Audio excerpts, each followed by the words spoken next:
부산 앞바다에서 상어가 잇따라 발견돼 각별한 주의가 필요합니다. 경남 밀양에서는 흉기 사건으로 1명이 다치고 부산에서는 아파트 화재로 2명이 다쳤습니다. 사건 사고 소식 김민욱 기자가 보도합니다. 날카로운 이빨의 상어가 모습을 드러냅니다.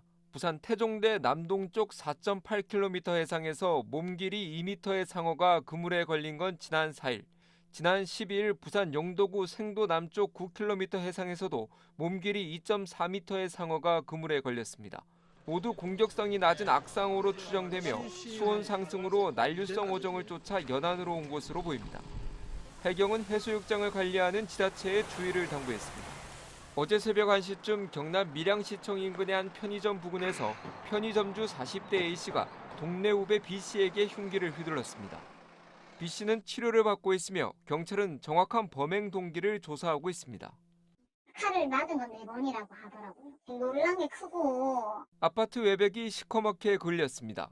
오늘 오전 9시 반쯤 부산 장림동의 한 아파트 4층에서 불이 나 60대 여성 등 2명이 다치고 14명이 긴급 대피했습니다. 소방당국은 거실에서 불이 시작된 것으로 보고 정확한 화재 원인을 조사하고 있습니다. KNN 김민욱입니다. 부산 영남 지역에 일주일 넘게 폭염특보가 계속되면서 상대적으로 시원한 해수욕장을 찾는 분들이 많았는데요. 하지만 태풍 개미의 간접 영향으로 하루 종일 입수가 통제되면서 물놀이객들이 아쉬움에 발길을 돌려야 했습니다. 조진욱 기자가 취재했습니다. 해운대 백사장으로 높은 파도가 쉴 새 없이 밀려옵니다.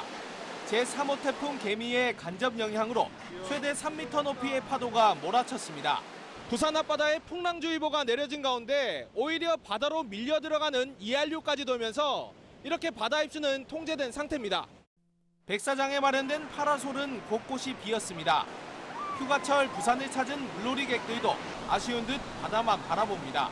풍랑주의보 떴다고 해가지고 못 들어가서 사실 지금 수영장 갈 데 없나 찾아보고 있었어요. 날씨는 너무 좋은데 지금 수영이 안 되니까. 30도 넘는 무더위는 일주일 넘게 계속되고 있습니다. 특히 해운대를 비롯한 동부산은 체감온도가 35도를 넘어서면서 폭염 경보로 확대됐습니다.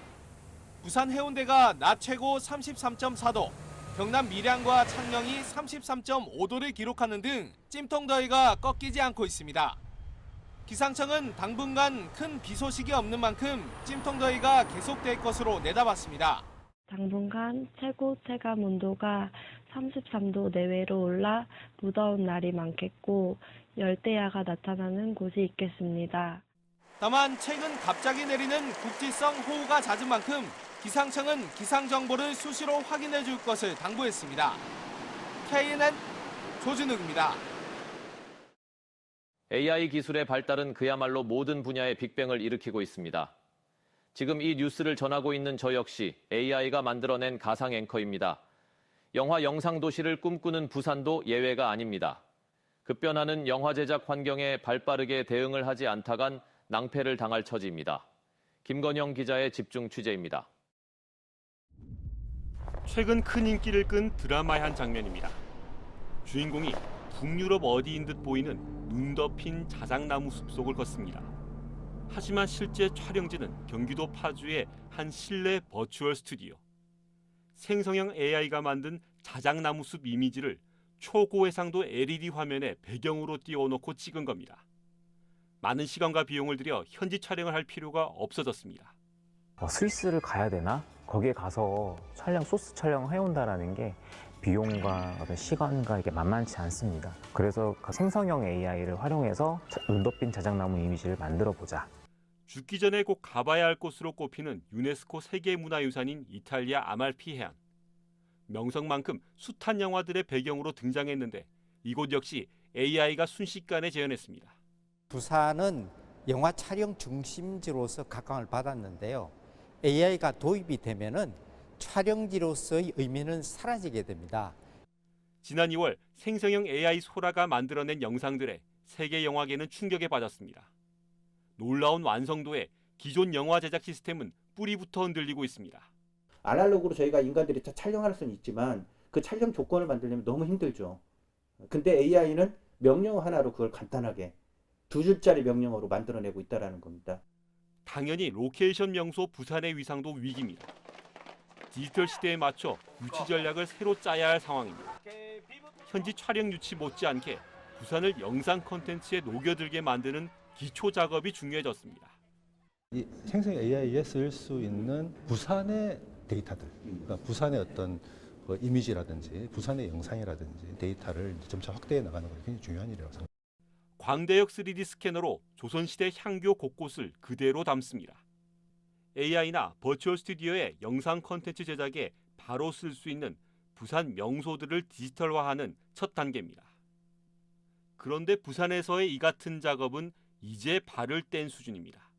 지난해 2건에 이어 올해는 1건입니다. 관련 예산은 고작 5천만 원입니다. 새로 세월이 지나고 시대가 바뀌면서 유지하기가 쉽지 않은 부분이 분명히 있을 겁니다. 그런 부분들을 계속 아카이빙을 하고 어세트화시켜서 최근 영화진흥위원회는 부지 선정 9년 만에야 부산 촬영소를 착공했습니다. 당장 첨단 시설 구비 계획조차 없는 평범한 종합 스튜디오입니다. 반면 AI 발달에 놀란 미국 할리우드에선 1조 규모 스튜디오 확장 계획이 전격 중단됐습니다. KNN 김관영입니다. 올 여름 부산 지역 해수욕장에서 해파리 쏘임 사고가 급증하고 있습니다. 부산 소방본부에 따르면 최근까지 해파리 쏘임으로 인한 구급 활동은 모두 127건으로 지난해 같은 기간 5건에 비해 크게 늘어났습니다. 해수욕장별로는 송정이 46건으로 가장 많고 광안리 35건, 송도 29건 순입니다. 건축 환경에 대한 이해를 높이기 위한 어린이 건축 한마당이 부산시민공원에서 열렸습니다. 부산시건축사회 주최로 열린 이번 행사에서는 초등학생과 학부모 등 360여 명이 참석한 가운데 기후 환경을 주제로 건축 그리기와 만들기 대회를 진행했습니다.